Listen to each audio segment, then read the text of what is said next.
hal-hal simpel kayak bagaimana cara Ivan menegur anak-anak aja itu bisa jadi konflik buat kita. Karena saya nggak setuju dengan caranya misalnya, gitu kan. Dan banyak hal lainnya, gitu. Jadi ya berantem ya udah pasti. Kesimpulannya tidak ada rumah tangga yang kebal dari konflik dan dinamika gitu. Hubungan apapun itu tuh kan memang komunikasi ya. Jadi itu salah ngomong, salah penyampaian itu yang harusnya masalahnya kecil bisa jadi konflik besar. Hanya sesimpel kita tidak bisa berkomunikasi dengan baik gitu. Jadi nggak harus menunggu siapa yang salah untuk minta maaf. Even siapapun yang mau minta maaf ya just say sorry aja gitu. Biasanya mulai dari situ tuh semuanya akan lebih cair aja gitu. Oke, akan saling terbuka lagi ke depan. Baik sahabat solusi, hari ini saya kedatangan bukan satu tapi dua orang tamu istimewa. Mari kita sambut sama-sama Ibu Verlita Evelyn dan Bapak Ivan Sabah. Halo. Halo. Halo. Halo. Enak dipanggil Pak, Bu atau Kak ya nih? Apa ya? Apa ya? Kayaknya Kak. Kak ya. Kak aja ya, Kak lebih enak. aja ya. Apa kabar Kak? Baik, Verlita, puji Tuhan. Kak Ivan. Baik sekali puji Tuhan. Boleh nggak sih perkenalan sedikit ke sahabat solusi, siapa sih Kak Ivan, Kak Verlita ini? Singkat saja, lagi sibuk apa, kesibukannya apa saja? Saya Verlita Evelyn, ibu dari 3 orang anak. Anak-anak udah besar. Yeah. Yang pertama Noah, itu sekarang udah umur 13 tahun. Lalu ada Caleb, dia 10 tahun. Josephine usianya 5 tahun. Kalau dulu mungkin orang tahu saya, ya mungkin ada beberapa yang masih ingat dulu main sinetron. Cuman setelah berkeluarga, menikah dan punya anak-anak, saya memutuskan untuk vakum yang beberapa tahun cukup lama. Dan baru dari tahun 2023 saya kembali lagi balik ke dunia entertain karena anak-anak sudah besar gitu ya. Jadi ada sempat ambil satu film layar lebar. Setelah itu tahun ini akan ada stripping yang akan tayang. Wow. Dalam sedang persiapan. Oke, gimana dengan Kak Ivan? Ya, nama saya Ivan Sabah.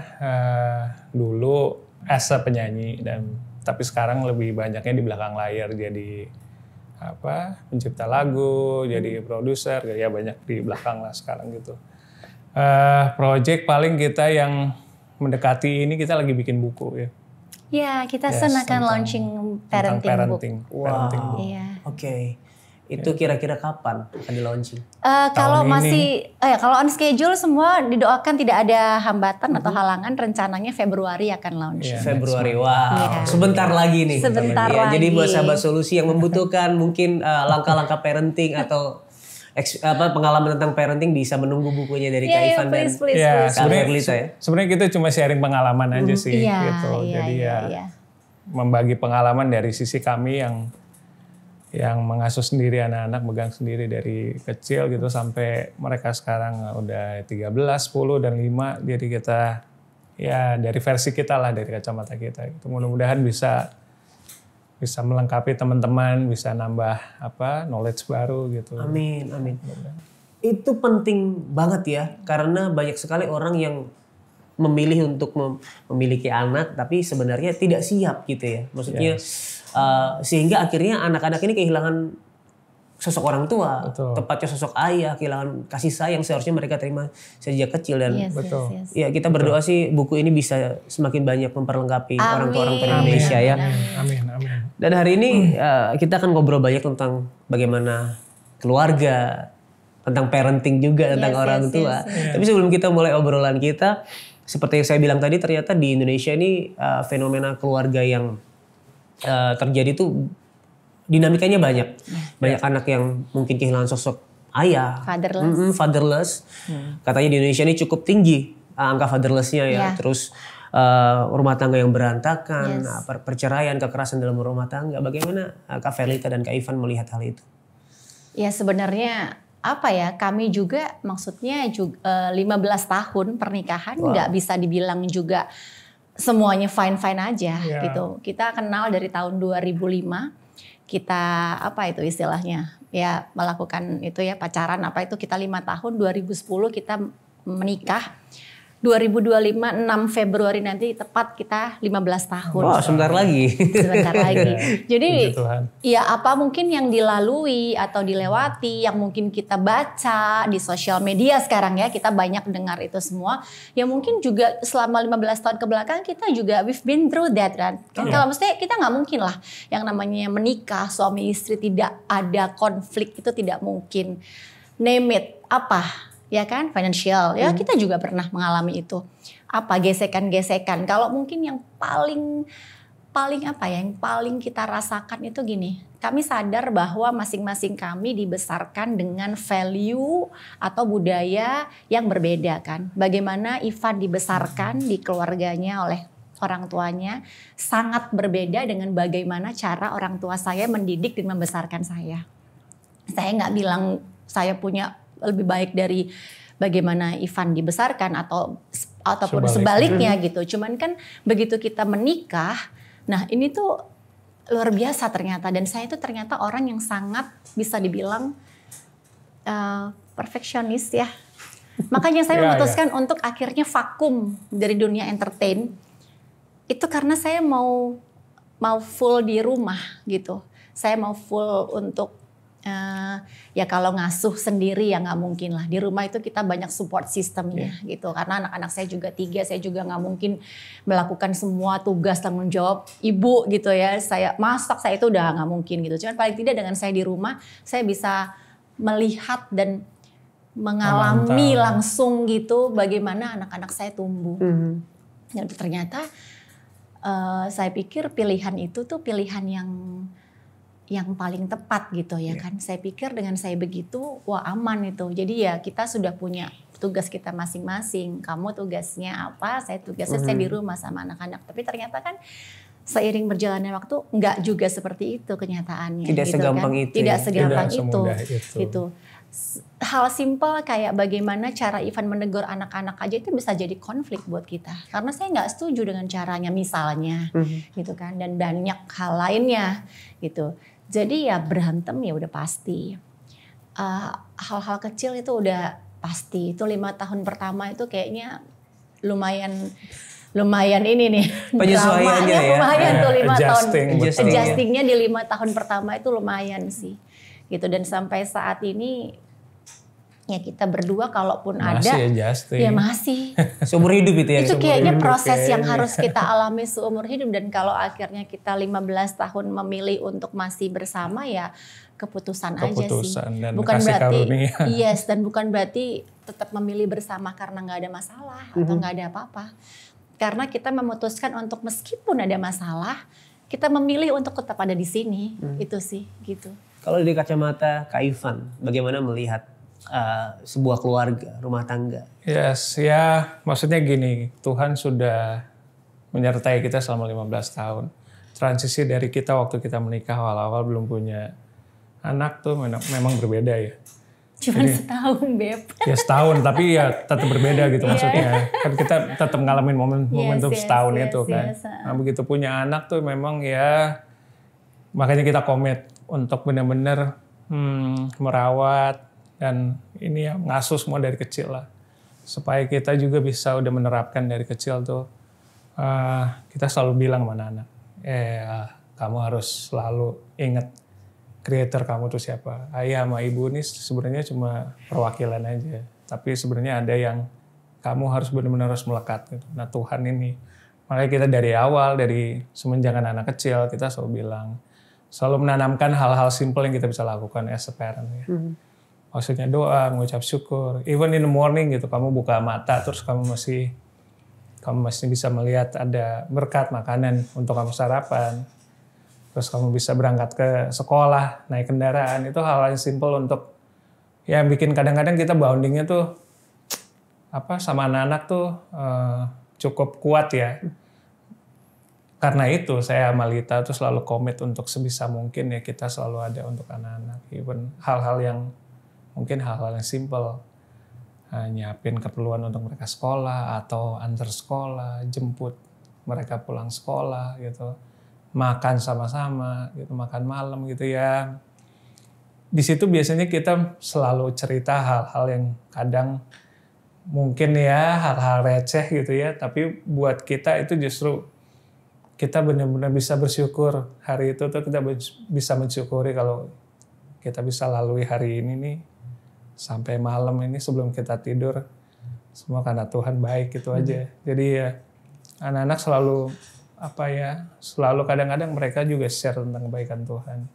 Itu yang kita rasain, bonding antara kita as parents dan anak-anak tuh jadi dekat, bukan hubungan kayak orang tua dan anak akhirnya. Jadi kayak udah kayak temen.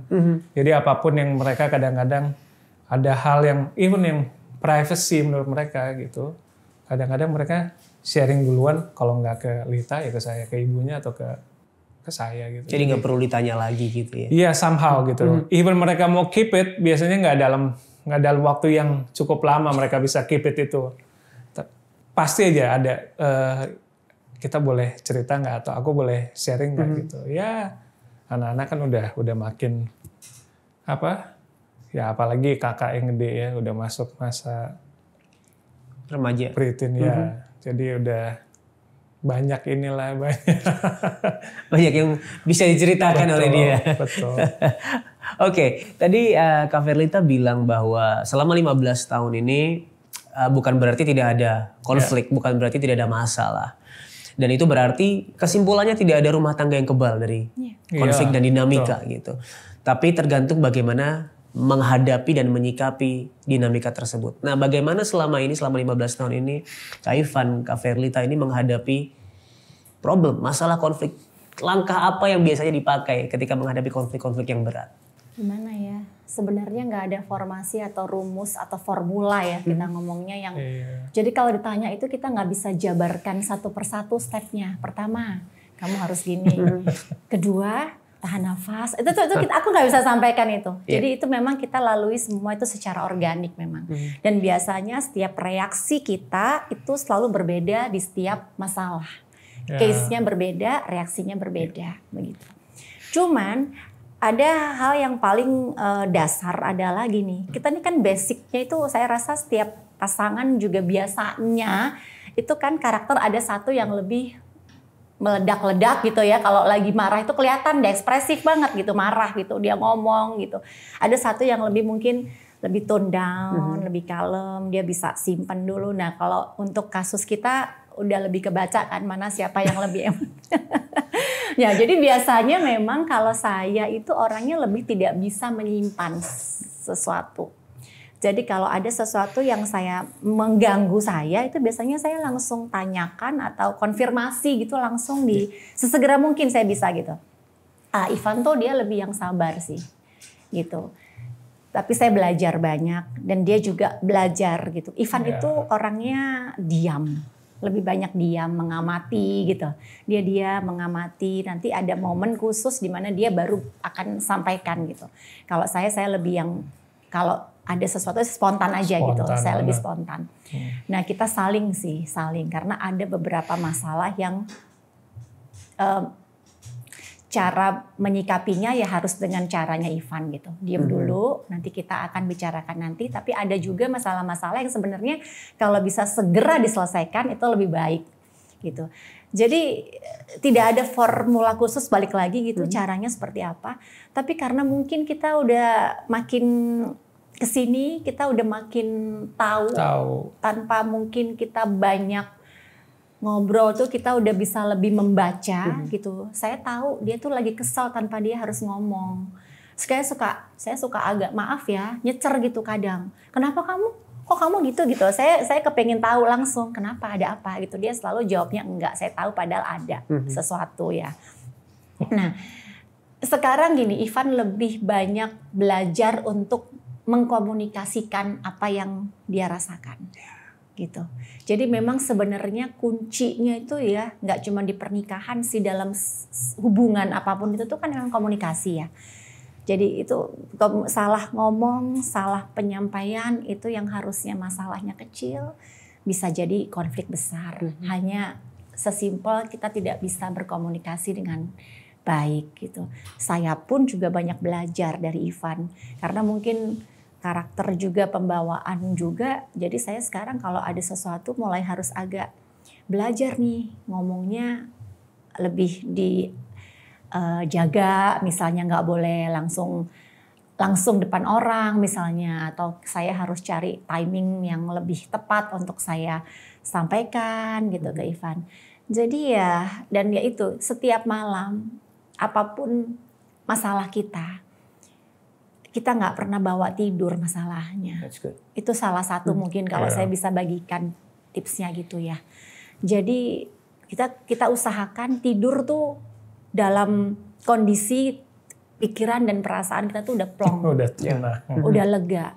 Karena pernah sekali dulu tuh Ivan bisa tidur padahal kita belum kelar nih, saya bisa bangunin dia, saya nggak peduli, bangun ngobrol, saya karena saya nggak bisa tidur dengan kondisi kayak gitu. Mungkin nggak tahu, mungkin kalau laki-laki beda ya. Kalau kita tuh nggak bisa, kita tuh perempuan. Jadi saya dulu selalu bangunin dia, mau sampai dia marah juga saya akan paksa dia harus bangun. Kalaupun saya marah-marah, saya teriak, bangun, tapi selesai. Setelah selesai, clear, kita baikan, tidur. Kita nggak bisa tidur. Tetap nggak bisa tidur. Nonton film. Udah lewat ya jam-jam ngantuknya. Udah lewat ngantuknya. Makin nggak bisa tidur. Kita akhirnya kita jajan, makan. Bikin mie instan. Jangan dicontoh juga yang itu.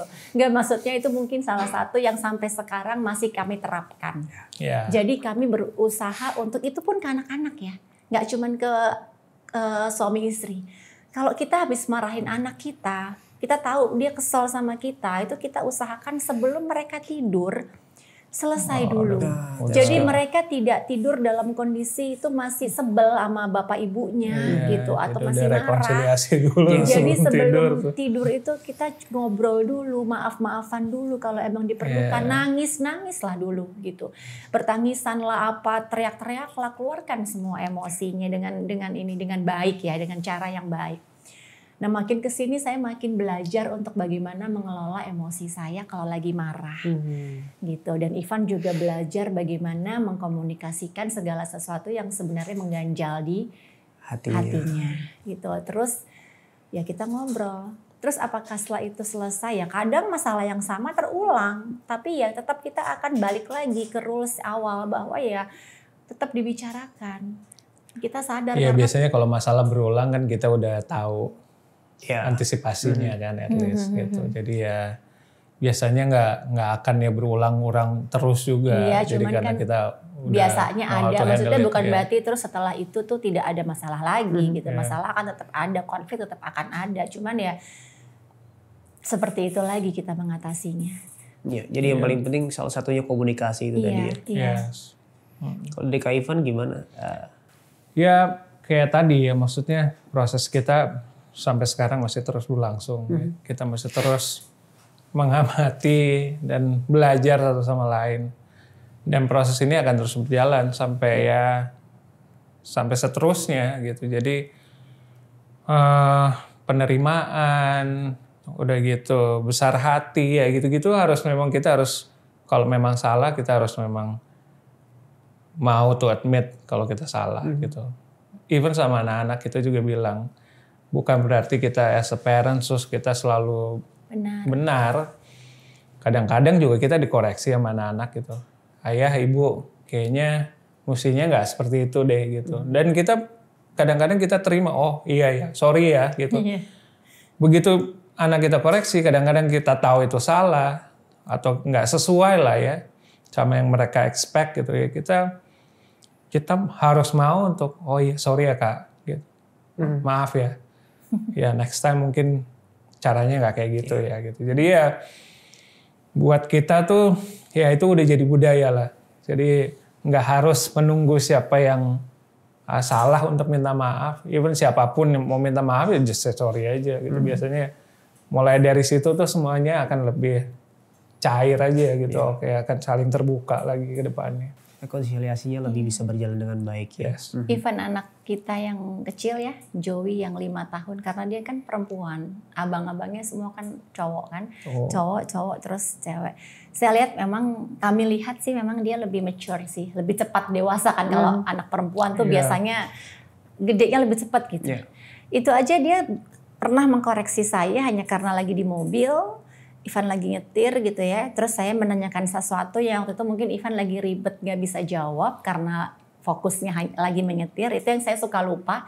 Karena kalau kita perempuan biasanya kita bisa melakukan beberapa hal gitu sekaligus dalam waktu yang bersamaan. Multitasking. Jadi kita bisa sambil WA saya nanya, terus Ivan tuh agak lama responnya karena mungkin lagi mau berusaha belok gitu dan macet banget lah gitu. Jadi dia kayak masih lama gitu, terus saya lagi baca map juga ini gimana? Lagi baca map lah gitu. Terus bisa-bisanya si Josephine ini anak saya yang 5 tahun ini dia kode. Jadi dia nggak ngomong, dia cuman colek saya, terus dia bilang, dia suruh saya tunggu, tahan ibu gitu. Maksudnya, oh, oke gitu. Maksudnya terus saya, oh ya, berarti dia aja yang 5 tahun mungkin tahu, it's not a good timing gitu. Ini bukan waktu yang tepat untuk kamu menanyakan itu gitu. Jadi saya, oh iya oke. Jadi kita bisa belajar itu sebenarnya dari siapa aja dan dari mana aja gitu. Jadi si Joy aja bisa koreksi saya gitu. Akhirnya ya saya diam dulu. Nanti begitu sampai tujuan baru saya bahas lagi diskusi. Karena kadang hal-hal yang sifatnya urgent tuh saya langsung gitu orangnya. Oke. Yang bisa saya tangkap dari apa yang Kak Ivan dan Kak Verlita sharing adalah ternyata ada perbedaan karakter antara suami dan istri. Pasti. Dan itu yang harus dihadapi oleh semua suami istri. Nah, bagaimana Kak Ivan dan Kak Verlita ini menghadapi perbedaan, terutama mungkin di fase-fase awal pernikahan ya, 5 tahun pertama yang sangat berat adjustment-nya itu. Mungkin sahabat solusi ada yang membutuhkan nih. Ini kok kayaknya aku beda banget nih sama pasangan. Iya. Ya itu makanya buat kami justru kalau kita menikah dan kita satu sama lain gak cocok, lebih bagus sih. Jadi bukan masalah wah kita married karena kita cocok nih. Buat saya ya pribadi ya, kita married karena kita gak cocok. Nah itu justru makin equipping satu sama lain ya. Jadi kayak apa ya, kayak puzzle or Lego lah. Justru kalau cocok sama cocok kan nggak match kan. Justru kalau nggak cocok malah bisa blendingnya jadi makin kuat gitu. Itu yang kita rasain, yang saya rasain ya, terutama waktu awal-awal dari kita perkenalan sampai kita akhirnya married gitu, nikah, kita nggak cocok satu sama lain. Dari selera makan hal yang simple aja udah beda, itu aja udah beda gitu. Tapi buat saya itu justru menariknya. Saya bisa tahu, bisa mengerti, oh dia lebih suka makanan yang taste-nya lebih manis gitu. Sementara gue kalau makan harus lebih gurih, asin, dan pedas gitu. Ya secara karakter juga gitu. Dia yang langsung spontan, saya yang nahan gitu. Jadi ya buat kami, buat saya gitu, itu justru jadi sesuatu yang mengasihkan ya. Akan jadi justru nggak yang flat gitu aja. Karena lo makan apa? Manis, gue juga suka manis gitu. Kayak nggak ada apanya gitu ya. Kayak nggak ada petualangannya betul. Tapi begitu gue nggak suka gitu. Gue kepengennya makan ini. Justru cobain gitu. Oh ternyata ada taste lain juga. Ada sampai hal-hal apa ya? Selain makanan, ya tentang pemilihan warna, color tone itu kan beda-beda semua tuh. Dan sampai sekarang kita masih belajar dan makin mengerti satu sama lain. Kalau ternyata dia nggak suka color yang terlalu nyolok-nyolok gini ya, pastel gitu ya. Ini yang pilih Kak Verlita pasti ya? Enggak, kamu ikutin aku. Iya, karena aku udah pilih dari semalam baju ini. Iya, karena malam tuh dia udah nanya udah siapin terus tiba-tiba gitu. Dia cari yang senada. Aku jadi lupa loh mau ngomong apa tadi gara-gara kamu. Gara-gara kamu terkesima. Gara-gara. Enggak, kalau aku tuh orangnya gini ya. Kalau saya itu orangnya lebih rasional. Ya, orangnya sangat rasional. Sangat. Dan Ivan itu karena mungkin basic karena musisi, dia darah seninya sangat kental gitu ya. Jadi seniman itu dia biasa lebih sense ininya lebih ini ya, perasaannya lebih. Kalau saya itu saya lebih rasional gitu. Even dari pertama kali kita dating, saya sudah memilih untuk nggak mau makan menu yang dipilihkan. Jadi kita waktu itu saya masih muda lah waktu itu ya. Masih muda lah ya. 20 tahun yang lalu. Saya juga. 20 tahun yang lalu lah ya. Setengah umur kita sekarang ya berarti. Setengah umur saya sekarang.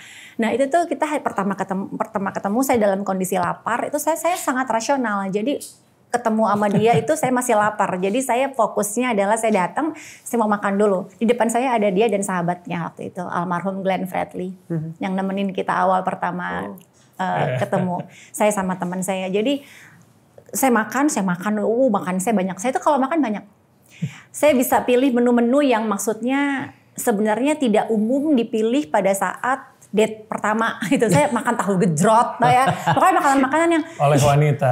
Kok cewek makannya banyak banget ini cewek gitu. Mungkin kesan pertama dia seperti itu. Tapi ya ternyata dia happy dengan itu, nggak ada masalah, kita jalan.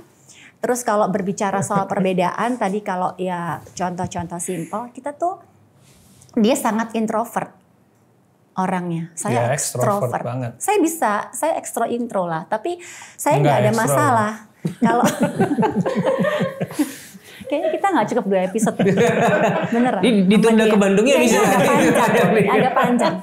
Jadi itu tuh kita bisa berdebat hanya waktu awal-awal ya. Kalau sekarang dia sudah lumayan mau gitu. Kalau setiap kali kita dapat undangan pernikahan, dia tuh paling nggak mau datang. Padahal yang nikah ini saya harus datang. Ini teman saya yang nikah. Ini teman saya, ada teman saya ulang tahun. Saya itu gini berusaha setiap kali ada acara, undangan itu saya kalau saya bisa saya hadir. Teman saya nikah, teman saya ulang tahun, teman saya apa itu saya ada. Kepengennya dia kan kalau yang rame-rame gitu kan kurang nyaman. Betul. Yeah. Nah jadi dia kadang saya tunggu di luar ya gitu. Awal-awal sih saya oke nggak apa-apa, tapi kalau setelah menikah saya nggak mau dia tunggu di luar, saya masuk sendiri kan. Dan masuk, akhirnya dia udah terbiasa sekarang. Karena memang ya kita butuh lah yang bersosialisasi dengan orang. Kalau saya gitu itu akhirnya dia belajar untuk dengan orang baru bisa ngobrol sama suasana ketemu orang yang agak dalam jumlah yang banyak, dia sudah bisa belajar untuk lebih cepat nyaman gitu.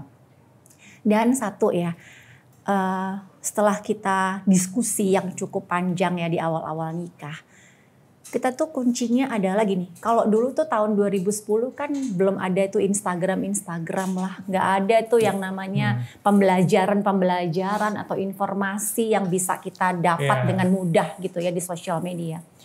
Tapi waktu itu kita sudah menyadari bahwa kita masing-masing itu harus clear dulu dengan masa lalu kita.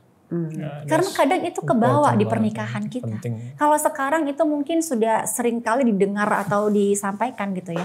Tapi itu benar nyatanya. Saya nggak tahu masa lalu dia itu, mungkin dia cerita sih sama saya. Cuman saya nggak tahu kan apa yang belum clear. Mungkin dari keluarganya atau dari teman-temannya atau dari lingkungan sebelumnya atau dari hubungan dia sebelumnya, saya nggak tahu. Begitu juga dengan saya. Jadi kita masing-masing itu harus clear dulu. Kalau ada trauma masa lalu mungkin, ada kesakitan kepahitan masa lalu mungkin, atau ada rasa-rasa yang masih sebenarnya belum sembuh disebabkan oleh kejadian yang menimpa kita di masa lalu, itu ternyata dampaknya kalau kita nggak clearkan, nggak selesaikan, itu bisa sampai ke pernikahan, dan lebih buruknya lagi itu bisa kita lampiaskan tanpa kita sadari itu ke anak-anak kita. Yes. Jadi itu tuh benar-benar kita tuh akhirnya sampai segitu dalamnya kita ngobrol. Kita dari awal emang udah komit sih. Iya. Waktu sebelum akhirnya kita memutuskan untuk kita serius ya gitu. Kita udah masing-masing tuh udah mencoba untuk bilang kayaknya kalau ada sesuatu yang harus kita selesaikan, lebih baik kita ngambil waktu untuk benar-benar ini settle semuanya. Setelah oke, baru kita komit untuk kita bareng-bareng ya, untuk kita serius gitu. Dari awal tuh kita memang udah melibatkan Tuhan juga sih. Itu yang paling penting. Jadi dari awal kita ketemu, terus kita selalu sharing. Saya bilang, saya kok klik ya. Jadi dia tuh nggak ditembak. Saya nggak ditembak waktu itu kan zaman dulu tuh. Untuk mengkonfirmasi suatu hubungan itu kan ada action dari pihak prianya untuk nembak, kamu mau nggak jadi pacar aku gitu kan. Ya secara ini dia enggak. Begitu dia sampaikan dia perasaannya ke aku, dia ajak aku doa. Tahu tiba-tiba kayak digerakin untuk kita doa kita gitu. Aja, kita mendoakan hubungan gitu maksudnya. Jadi kita doa tuh saya masih kecil waktu itu. Kan lumayan ya jarak usianya ya kan. Jadi itu saya masih kecil. Jadi waktu itu jujur lumayan ya kan. Jadi maksudnya di usia saya waktu itu, saya itu masih yang suka main ya kan. Saya berteman dengan banyak teman-teman yang masih pola pikirnya masih ya pacaran, deketin, nunggu ditembak nih, gitulah, masih se-fun gitu. Nggak terlalu toto banget lah. Enggak lah. You 20, I'm 25. Ya benar ya. Nah jadi waktu tiba-tiba ada seorang laki-laki ini datang, lalu ngomongnya serius banget, terus tiba-tiba ngajak kita doa bareng untuk suatu hubungan. Pada saat itu hal baru buat aku, buat saya itu hal baru. Buat saya ini laki-laki beda. Kok seperti ini gitu ya. Beda gitu. Terus kita habis doa, dia bilang kalau memang Tuhan merestui gitu lah, intinya dari isi doa emang jalannya nanti kita ketemu lagi dan kita akan bisa pacaran lah gitu, intinya gitu. Kita lanjutkan hubungan ini gitu, pacaran. Terus ternyata setelah doa itu ya kita dipertemukan di beberapa kali kesempatan event, dan tiba-tiba dia minta untuk ketemu, bukan melamar ya, bukan ketemu keluarga. Aku tuh masih di Surabaya kan, aku orang Surabaya, orang tua aku tuh masih di Surabaya. Dia minta waktu untuk ketemu, hanya mau memperkenalkan diri aja dan bilang bahwa sekarang anaknya pacaran nih sama aku nih Om gitu. Jadi buat aku itu suatu tindakan yang agak berbeda gitu, yang nggak pernah aku lihat di laki-laki yang lain gitu. Ini laki-laki serius gitu, dan dia selalu membawa apapun itu keputusan yang mau kita ambil itu kita doa dulu ya, dan sampai sekarang budaya itu masih kita bawa. Semarah-marahnya aku sama Ivan, atau semarah-marahnya mungkin Ivan sama aku, kalau emang udah waktunya kita doa bareng di rumah ya kita doa bareng. Kita doa bareng. Dan aku yakin sih itu juga salah satu yang menjadi fondasi dalam rumah tangga Kak Ivan dan Kak Verlita ya. Iya, walaupun 15 tahun tidak mudah, tetapi ada fondasi yang kuat, itu Tuhan sendiri. Yes. Iya sih. Dan dan kalau dulu tuh kan kita merasanya bahwa kalau dapat pasangan itu kan, aku tuh ngerasa cocok sama kamu karena kayak nggak ada di aku tuh aku bisa dapetin di kamu. Itu tuh nggak di kita, nggak seperti itu. Karena aku ngerasa aku harus full dulu, aku harus komplit dulu secara individu. Jadi aku nggak cari apa-apa sebenarnya di Ivan. Aku nggak mencari yang nggak ada di aku, ada di dia, itu enggak. Aku udah full dulu, komplit. Karena setelah kita merasa kita komplit dengan diri kita full, secara identitas kita utuh gitu ya. Itu hubungannya vertikal sih kalau itu. Itu dengan kita bagaimana dengan Tuhan. Tuhan melengkapi kita. Kalau ada sesuatu yang kita rasa kita masih belum dapatkan, ya carinya sama Tuhan, jangan sama pasangan gitu maksudnya. Karena pasangan kita nggak bisa kasih itu, nggak bisa kasih apa-apa. Even udah jadi suami pun, tetap kita kalau bisa bergantung utama itu sama Tuhan. Aku nggak bisa bergantung sepenuhnya sama Ivan, nggak bisa sih. Dan begitu juga sebaliknya. Karena kalau aku terlalu mengandalkan Ivan, aku kecewa pasti. Aku kecewa sih. Jadi aku belajar banyak dari itu. Berapa kali aku merasa kayak udah ada suami mungkin tenang gitu kan. Nah udah suami nih. Ada yang nanggung mungkin ya. Kalau mungkin pemikirannya perempuan pada umumnya kan. Aku bergantung sama suami aku. Enggak sih. Enggak bisa kayak gitu sih. Kita bakal kecewa kalau kita mengandalkan hidup kita atau bergantung sepenuhnya kepada manusia. Siapapun itu gitu maksudnya. Jadi aku belajar, kita partner, kita sama-sama gitu, kita merasa sadar bahwa saya banyak kurang, Ivan banyak kurang, kita sama-sama. Tapi yang kita tahu pasti kita mengandalkan Tuhan selalu dalam segala hal gitu. Karena kadang gesekannya itu nggak dari kita loh. Konflik itu tuh kadang muncul bukan dari kita. Dari luar. Bukan cuma dari kita. Betul. Iya, bukan cuma dari kita, itu betul. Dari luar. Jadi kan maksudnya sayang kalau kita nggak memagari internalnya. Kita terpengaruh dengan hal-hal yang sifatnya eksternal. Buat apa? Gitu. Karena itu akan terus kita hadapi. Godaannya selalu ada. Dan kita harus menjaga yang di dalam. Supaya kalaupun ada masalah atau godaan yang sifatnya eksternal, kita udah solid dalamnya. Kuat di dalamnya. Iya. Dalamnya kuat gitu. Luar biasa. Ini kita belum selesai, tapi sudah banyak sekali hal yang bisa sahabat solusi pelajari dan dari pengalaman Kak Verita dan Kak Ivan ya. Termasuk yang satu ini adalah bagaimana menjadi orang tua. Saat itu pertama kali masuki fase menjadi orang tua, apa yang dirasakan? Perubahan apa nih yang dirasakan? Luar biasa ya. Kalau saya boleh sedikit sharing ya, flashback, saya itu sangat dimanja sama orang tua saya kecilnya. Jadi karena saya waktu itu jadi anak tunggal tuh 9 tahun, baru saya punya adik. Gitu. Jadi selama 9 tahun tuh orang tua saya tuh treatment saya luar biasa. Segala sesuatu disiapkan, makanan saya disedia. Pokoknya saya treatmentnya full service lah. Saya di rumah itu sama orang tua saya itu semua saya sangat nyaman dari saya kecil. Tuh, tapi waktu saya punya anak, ternyata apa ya, orang tua saya pun, mami aja kaget gitu lihat aku, ternyata aku bisa ngurusin anak sendiri gitu. Kita komit untuk tidak menggunakan jasa babysitter memang iya, tapi secara keluarga support system kami kuat. Saya banyak dibantu oleh keluarga saya juga. Jadi waktu pertama kali proses melahirkan tuh lucu tuh kan, saya melahirkan Noah itu normal. Waktu itu saya masih syuting Cinta Fitri, ada satu sinetron yang berseason-season itu ya. Itu dari saya pacaran sama Ivan. Sampai saya menikah, lalu saya bilang sama produser saya, kalau saya nanti menikah, kalau ternyata Tuhan mau kasih saya langsung anak, saya mau hamil nih Pak. Jadi gimana kontraknya nih? Ceritanya kan akan mempengaruhi cerita, takutnya kalau saya hamil gitu pada saat syutingnya masih berjalan gitu kan. Ternyata waktu itu MD Entertainment waktu itu Pak Manoj bilang, dia bilang it's okay kalau memang kamu hamil kita bisa sesuaikan ceritanya. Mas Hilman Hariwijaya waktu itu lupus, almarhum sekarang yang nulis ceritanya, skenarionya, dia bilang ya nggak apa-apa kita coba sesuaikan nanti kalau memang kamu hamil. Akhirnya ceritanya udah mulai diarahkan si Maya, karakter saya di situ, peran saya Maya itu di situ akan hamil gitu lah. Ternyata Tuhan kasih timingnya pas saya hamil, ceritanya pun peran saya itu hamil. Jadi kalau di Cinta Fitri sekarang pun lagi rerun, itu kalau mungkin ada yang lihat lalu di situ peran ada Maya hamil, itu saya beneran hamil aslinya gitu. Beneran.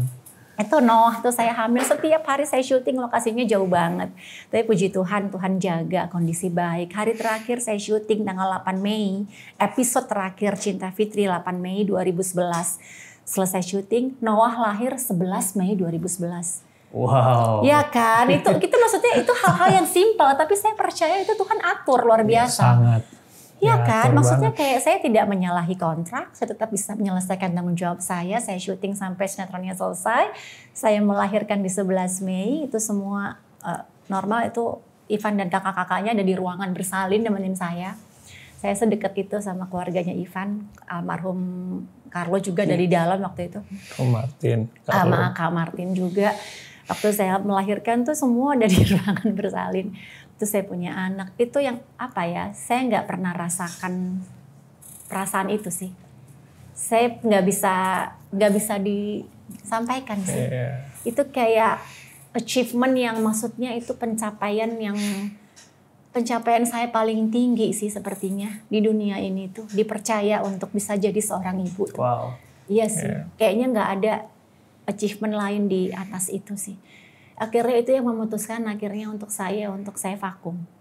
Saya mau di rumah sama anak-anak, saya mau menikmati karena sebelumnya saya syuting juga lumayan intens. Hari-harinya saya di lokasi syuting, jadi begitu saya lihat anak, kayaknya ini prioritas. Jadi saya percaya hidup itu harus based on priority. Jadi mungkin ada masanya saya memprioritaskan pekerjaan saya waktu itu. Tapi sekarang Tuhan percayakan saya jadi ibu, prioritas saya adalah di rumah gitu. Itu sampai, dan rasa yang sama, perasaan dan feeling itu perasaan sama feeling sama. Maksudnya rasa yang sama itu setiap kali saya habis melahirkan anak pertama, anak kedua, anak ketiga sama. Perasaan itu tuh ya saya nggak bisa diceritakan dengan kata-kata pada saat lihat anak. Terus saya merasa kayak ada tanggung jawab baru, tapi anugerah yang luar biasa gitu. Jadi apa ya, makanya saya awal-awal tuh saya marah sekali tuh kalau saya lihat Ivan tegur anak terlalu keras. Karena Ivan tuh lebih keras dari saya. Kalau saya tuh nggak tegaan orangnya. Itu tuh benar tuh, ibu-ibu di luar sana saya tahu gimana perasaannya, kita sakit hati banget anak saya dimarahin sama suami kita sendiri. Tapi kalau kita yang marah-marah nggak apa-apa. It's okay kalau kita ibunya, kita merasa kayak punya hak lebih. Gitu. Saya yang melahirkan ya. Saya gitu. Tapi kalau dimarahin bapaknya, saya ikut sakit hati.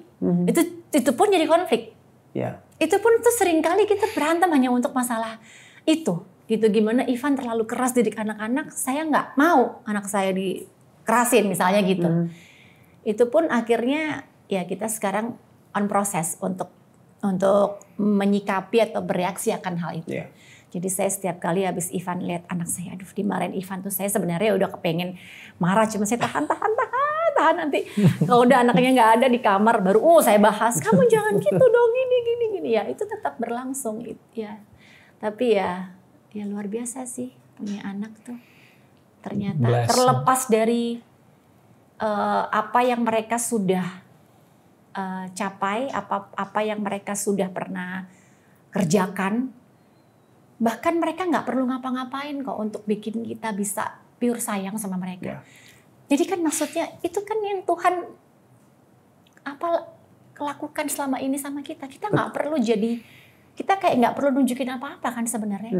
Tuhan tetap kayak mengasihi kita itu ya apa adanya kita. Even when you were sleeping, aku bisa adore anak kita, anakku tuh kayak dia tidur aja tuh kayak buat aku kayak, aduh kamu keren banget ya nak. Kamu luar biasa. Same thing yang Tuhan rasakan untuk kita. Mungkin lebih-lebih gitu. Jadi aku ngerasa iya juga ya gitu. Kita nggak perlu kok. Makanya aku belajar untuk nggak mau terlalu force anakku untuk pencapaian apa yang aku paksakan gitu loh. Apa dia bisa lakukan apa aja yang dia suka. Kita akan support selama memang itu on track. Yeah. Dan sesuai dengan potensinya. Karena kita kan bisa lihat mereka belum tahu potensinya apa. Kadang mereka mencelok-mencelok, kadang mau ini, mau itu. Tapi kita bisa mulai arahkan. Kayaknya potensi kamu di sini. Kita arahkan, kita coba untuk fasilitasi sesuai dengan potensinya. Tapi basicnya saya nggak pernah memaksakan anak saya untuk menjadi apa yang kita mau. Yeah. Saya tidak pernah menganggap mereka sebagai sebuah investasi. Saya nggak mau karena mereka punya hidupnya sendiri. Ya, jadi apa ya? Dan saya juga nggak mau coba untuk, kamu harus bikin ibu bangga atau apa gitu ya, memamerkan apa yang mereka sudah lakukan dalam hidupnya. You should proud of yourself. Jadi kalau kamu melakukan sesuatu, itu kamu buat bangga diri kamu sendiri sama Tuhan yang pasti. Tapi bukan untuk kita, gitu. So, bukan menjadi anak-anak yang berusaha untuk berperforma supaya disayang ya. Yeah. Tapi mereka supaya tahu bahwa mereka sudah disayang. Yeah. Dan mereka menunjukkan prestasi karena mereka tahu mereka disayang dan mereka bersyukur atas itu. Dan itulah sebenarnya hubungan kita dengan apa di surga ya. Iya, persis. Yes, persis kan kayak gitu. Sama. Mungkin ya lebih-lebih kalau Tuhan ke kita gitu kan. Kita ini kan biar bagaimanapun ada batasan, kita cuma manusia. Gitu kan. Jadi kalau kita misalnya anak-anak kita dorong untuk melakukan sesuatu karena mereka harus sadar Tuhan kasih mereka talents. Jadi mereka harus bertanggung jawab atas potensi atau talenta yang dikasih. Jadi mereka have to explore it. Yes. Satu hal yang penting nih, keluarga yang berpusat pada Tuhan, berpusat pada Yesus, pasti seharusnya juga mengajarkan anak-anaknya untuk bergantung kepada Tuhan, bergantung pada Yesus. Bagaimana Kak Ivan dan Kak Verlita ini mengenalkan Tuhan yang kita sembah kepada anak-anak? Ya, dari hal-hal yang simpel kita selalu bilang, kalau Tuhan tuh selalu dalam setiap langkah kita, dia selalu ada. Kita selalu bilang, even kamu sampai hari ini, kamu buka mata, kamu masih bisa bernafas, kamu masih bisa melihat orang tua kamu dalam kondisi yang sehat, siblings kamu, kakak, adik, semua. Itu kalau bukan karena penyertaan Tuhan, kita selalu bilang, kayaknya nggak mungkin. Dia bilang, even kamu, hal-hal yang kecil kita selalu bilang. Jadi kami selalu ingetin anak-anak untuk, kamu doa kayak kamu nafas ya. Doa tuh nggak perlu panjang-panjang. Saya selalu bilang sama anak-anak, even kamu mau turun dari mobil kamu lihat sekolah kamu masih bisa masuk sekolah itu, kamu bisa doa dan mengucap syukur. Even kamu pulang sekolah, kamu lihat ada yang jemput kamu bisa masuk ke kendaraan, pulang ke rumah, lihat rumah, itu kamu bisa doa. Kamu ketemu adik kamu, kakak kamu masih bisa lihat mereka, orang tua kamu bisa doa dan mengucap syukur.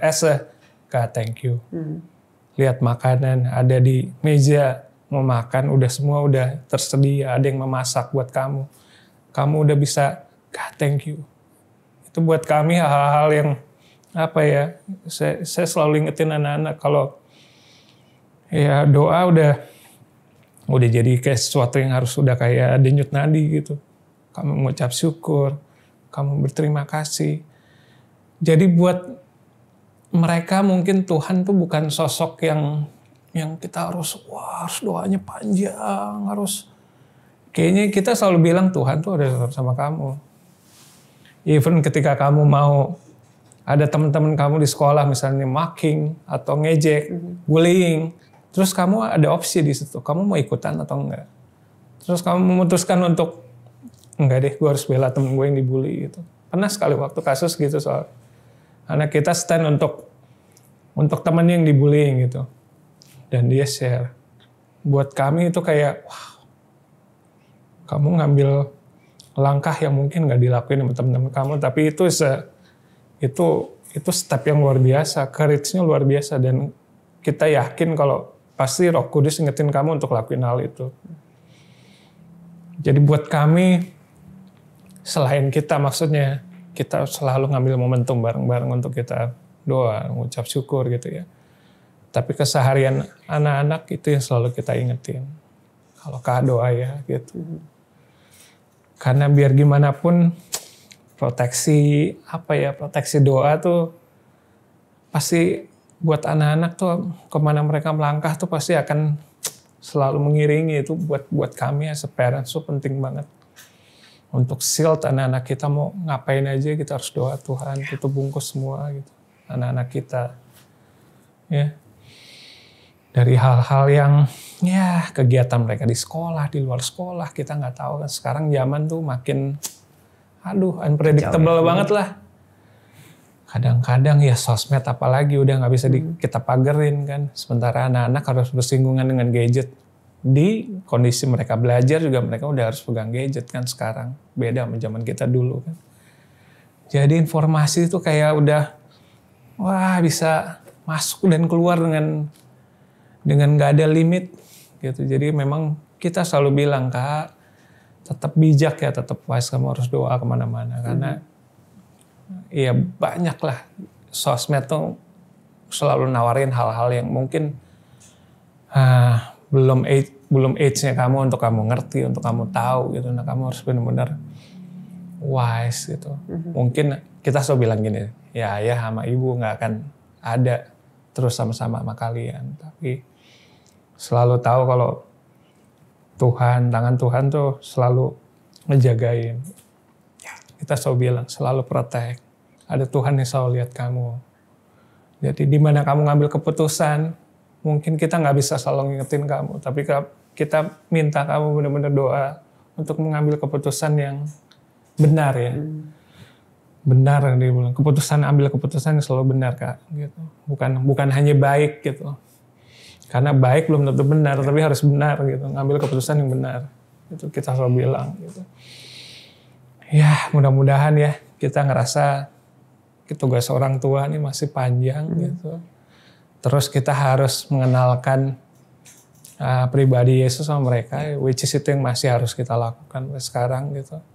Apalagi ke Joey ya, karena dia masih 5 tahun kan. Tapi pendekatan kita selalu ya dari hal-hal yang as simple as mereka bisa lihat, mereka bisa rasa gitu. Kita selalu bilang tentang, ini Tuhan nih. Kamu bisa lihat keluar lihat awan yang bagus, yang kadang-kadang bentuknya. Kita selalu lagi nyetir gitu, lagi drive mobil gitu kadang-kadang ya. Terus ngelihat bentuk awan tuh kayak tiba-tiba kayak pita, kayak anjing gitu. Kita selalu bilang, see that gitu.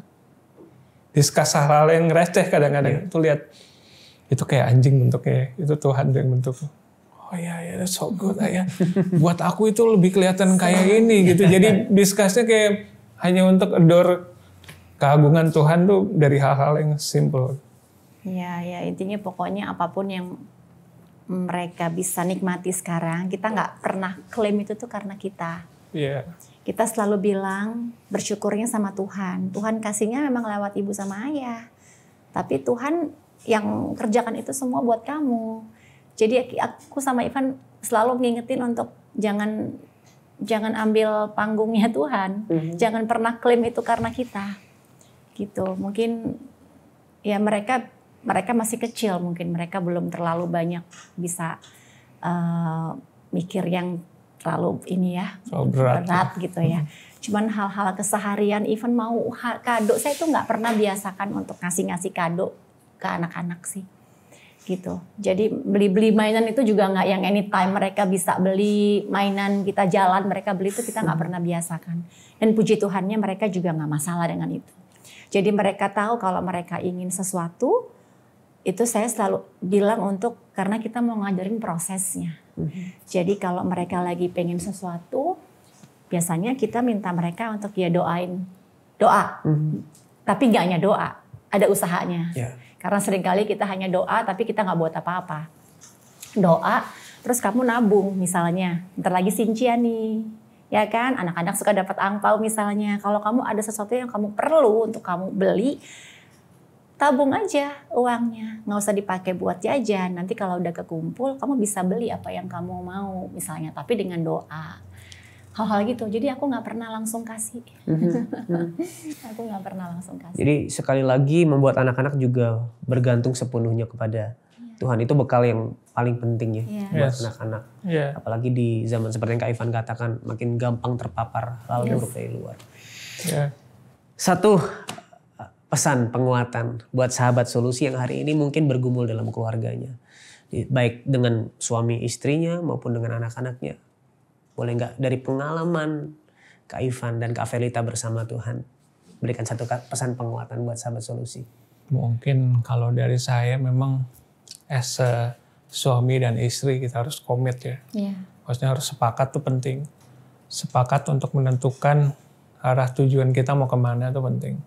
Jadi ketika kami ini masih berproses, masih dalam tahap yang sangat panjang ke depannya. Tapi kami sepakat untuk kami memutuskan kalau Tuhan itu harus jadi basic foundation itu yang paling penting. Kasih Tuhan tuh itu yang jadi landasan utama.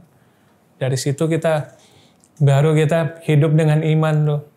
Jadi benar-benar melangkah karena apa yang Tuhan mau, itu aja sih. Buat kami penting. Sampai sekarang kami selalu nggak kepengen lepas dari fondasi itu. Kita tahu makin ke depannya tantangannya makin berat ya. Gitu. Tapi kita ngerasa kalau kita sepakat gitu, kita mengambil keputusan itu dan melibatkan Tuhan untuk jalan di depan kita, pasti kita bisa sama-sama jalanin kok. Gitu aja sih. Iya sih. Dan kita percayakan kalau sampai saat ini kita dipertemukan, kita dikasih kesempatan untuk bisa menikah, itu kan nggak mungkin nggak ada alasannya. Nggak mungkin tiba-tiba aja gitu, nggak mungkin karena Tuhan iseng aja kan. Saya tahu Tuhan pasti punya mimpi dan janji yang luar biasa atas keluarga kita. Dan begitu juga dengan semua keluarga yang ada. Yang sudah Tuhan pertemukan, diikat dalam satu janji pernikahan, diberi kepercayaan mungkin anak atau apapun itu bentuknya. Itu saya percaya itu bukan karena Tuhan mau iseng aja. Enggak, itu pasti ada sesuatu yang besar yang sudah Tuhan persiapkan. Dan kita sebagai individu mungkin sudah ada purpose-nya. Tapi sebagai family ini juga kita punya purpose-nya sendiri gitu. Yang harus kita jalani dan nanti suatu saat kita percaya kita akan ada di situ. Gitu, jalanin aja gitu sama-sama. Kalau dulu kita hanya berdua, sekarang berlima ada anak-anak. Jadi kita selalu melibatkan mereka. Kalau kita sama-sama, kita selalu punya value yang selalu kita seringkali kita nggak bosan-bosan sampaikan. Kalau di kita gini, orang lain dunia teman-teman kamu boleh melakukan ini, kita enggak. value-nya harus tetap ada gitu. Supaya supaya terjaga lah gitu di dalam. Dan yang penting tuh kalau saya sebagai perempuan mungkin ada kalanya ibu-ibu itu kan ngerasa aduh capek. Ngurus anak, ngurus rumah. Kadang aku tuh gini, kalau aku udah merasa aku tidak sanggup, aku ngomong, aku capek. Kamu ini aku nggak bisa misalnya. Jadi aku tidak pernah merasa aku harus terlihat ideal atau sempurna. Aku nggak pernah mau gitu. Aku tuh nggak bisa masak. Dari awal aku nikah aku tuh nggak bisa masak. Jadi seorang ibu tuh nggak harus sempurna kok. Kalau emang nggak bisa aja. Bukan berarti kalau kamu jadi ibu, jadi istri, kamu harus bisa semuanya mendadak harus sempurna. Harus bisa masak, harus bisa ngurus anak, harus bisa ngurus rumah. Enggak, aku nggak bisa masak. Ivan lebih jago masak daripada aku. Yes, aku nggak bisa dan aku nggak malu untuk mengakui itu. Nggak apa-apa gitu. Mencoba untuk jadi apa adanya aja gitu depan suami dan sebaliknya. Kalau aku merasa aku udah di limit, aku tidak bisa melakukan itu, biasanya aku akan ngomong sama Ivan. Ya, stay happy. Ya, biar tetap waras gitu ya. Dengan komunikasi itu yang paling penting. Komunikasi itu ya. Oke, thank you so much Kak Ivan dan Kak Verlita. Thank you. Terima kasih, sehat selalu, sukses selalu. Yes. Salam buat anak-anak di rumah.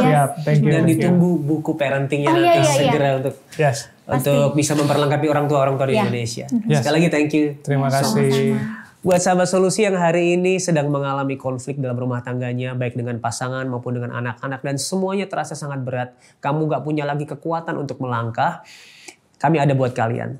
Kamu bisa menghubungi nomor yang ada di bawah ini. Ini adalah nomor layanan doa dan konseling Cahaya Bagi Negeri. Kami siap untuk mendengarkan cerita kamu dan mendukung kamu di dalam doa. Jangan ragu untuk menghubungi kami, karena satu langkah kecil itu yang akan mengubah hidup kamu selama-lamanya. Kami tunggu ya.